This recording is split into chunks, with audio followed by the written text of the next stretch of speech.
Well, good morning. Today is Wednesday, October 21, and I will be recording a video that is probably going to be, the topics will be really relevant to what you need to hear today. First of all, I want to talk about Rockford Virtual. As you know, we've had that program in place as an alternative to face-to-face instruction. And we've had about 950 students take advantage of the Rockford Virtual program in grades K through 12. The trimester will be coming to a close soon, and we'll be taking opportunities for you, if you choose to enroll in Rockford Virtual. For the second trimester, you have Tuesday, today, Wednesday, and Thursday morning to register if you decide to do so. If in fact you decide to remain in the program from the first trimester, you don't have to do anything. You're here, you're in the program. If you decide to transfer your child back to face-to-face instruction, then you need to notify us so that we can make that transfer. And of course, if you decide that you want to transfer from face-to-face instruction to the Rockford Virtual program, you have to notify us as well. And you have this opportunity between today, Wednesday, and Thursday morning to do so. I would like to also encourage you, if you need more information on Rockford Virtual, I'd like to have more information regarding the program itself. You can go to our webpage, rockfordschools.org, and click on Rockford Virtual webpage and get all the information you could possibly need to make a decision for your children. As you know, we are completing our second week in our remote online program for our students in grades 9 through 12. As you know, it was a tough decision to do so, to move from face-to-face to Rockford Online, but it was the information I received from the Kent County Health Department, which was a unanimous recommendation from all the people in that program who are decision makers, that we moved to the remote online. The purpose was to implement this process, this procedure, in order to slow the potential spread of the coronavirus through students in grades 9 through 12. And so, as I've said many times during these interviews, that my number one priority is the safety of students and staff and people who come into our building, such as parents.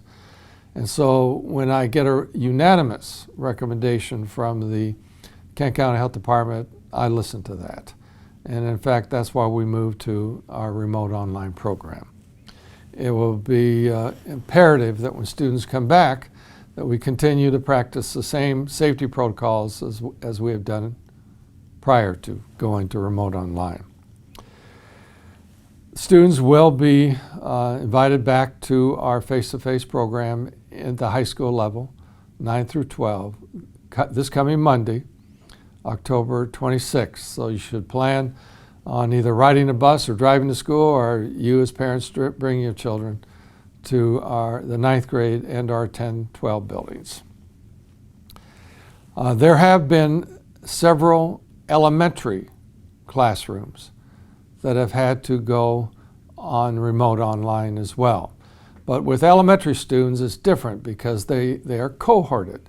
In other words, they're in groups together in classrooms with their teachers. They're not traveling from class to class as they do at the secondary level.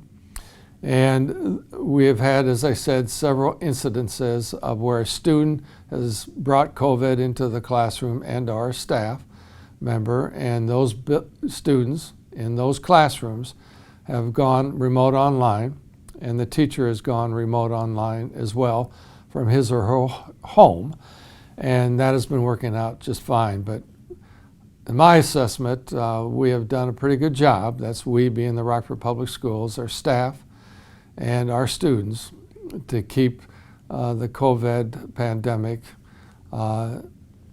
contained as it is today.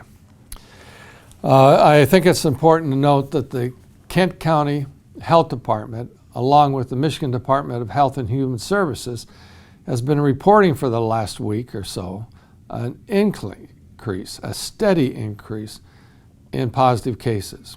And that should be a concern to all of us, because the last thing we want is to begin witnessing increases that would put us in a situation where we'd have to be considered moving to a remote online program.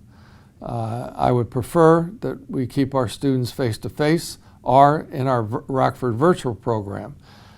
And certainly both opportunities are very successful, and we need to continue those approaches as well.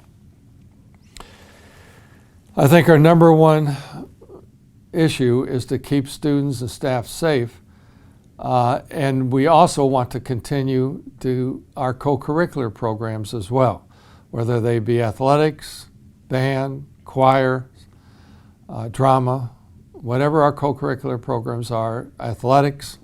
We need to keep these programs in place, and we need to do that by keeping everybody safe and in school face-to-face.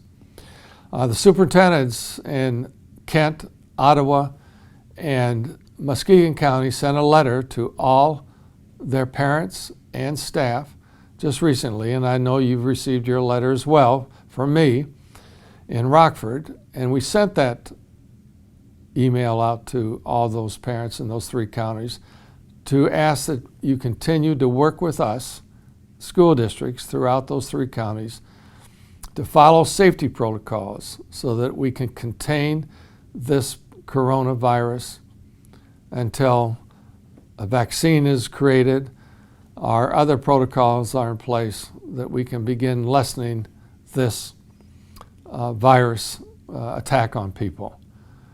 I know a lot of people think that something miraculous is going to happen, and it just isn't. I mean, we know the coronavirus started in March. It went through all the summer and into the fall and now to the early winter.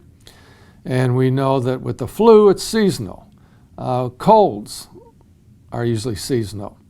But this virus appears not to be seasonal, so we have to be very conscious of what's going on and keep it as a priority to follow safety protocols. In an effort to be able to give parents information as to whether they or their children may have contracted the coronavirus, we have been working with local health agencies in order to develop a testing program that will give us results in less than 24 hours. Now, one of the key issues I've had concerns about in the past, that is, has been our results have been anywhere from 24 hours to 6 days. Well, anything beyond 3 days to 6 days, is, in my opinion, is unacceptable. And so we need to have quicker results, faster results of tests, and we need to do that so that parents have peace of mind and have accurate information, as well as students and teachers and staff.